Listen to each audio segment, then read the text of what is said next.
ข่าวอ่อนยิงเมืองมันโฮมตังอุยก่อปอดถูบมังโหอ่อนยิงไทยไหลดังมาเจ็บไปเสลอปืนจังแห่งการอยู่ยาวซ้ำเฮ็ดจังไหนแทงแต่แม่นขี้ขิงโนดข่าวหนายาวป้อไหนตีจดอนภูเก็ตเมืองไทยปอจานนั้นมีลูกเห็นยิงมันอายุ13ขวบโฮมกันตังอุยก่อมันเสปอดถูบมังโหปันลูกเห็นยิงไทยอายุ14ปีไหลเติมมาจิบตังโตในยาวข่าวไทยภูเก็ตถามจะบอกว่าลองในเป็นกว่าที่เฮาเห็นหลัง1อันมีนาปอกเชียงทะเลเวงทะลังปนมาเมื่อวันที่5เดือนปี2026ยามไม่วัน1โมงปลายนั้นมีลูกเห็นยิงมันก่อน1เลยตั้งอุยก่อมันหาก่อปอถูบมังโหนางห้องนำอันเป็นลูกเห็นยิงไทยญาปอถูบต่อยเสาตีโหแลจันคนโหเย้าเอาก็โหเอาหน้างบเสาอ่างล่างมือปอเย้าเฮามานังคูใบเสย้อนน้อม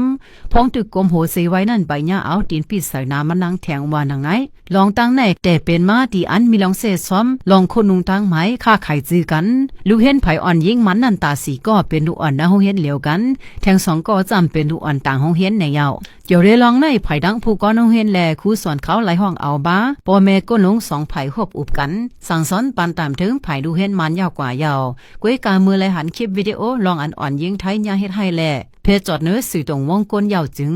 ภายทั้งปอเมอ่อนยิงไทยอำหันเจอไลลาเสียถึงมาวันที่6 8เดือนปี2026ในไล่กว่าถึงลักแทงตีห้องปลิกหันเฮาเอาตั้งพิษปันดุอ่อนยิงมันเฮาถึงตีสุดว่าหนังไหนเลยหูจอมข้อมูลข่าวเงาหางเสียงใต้ดำต่างไว้มีหนังในค่ะอ้อหมอซุ่งตังเสียงค่ะ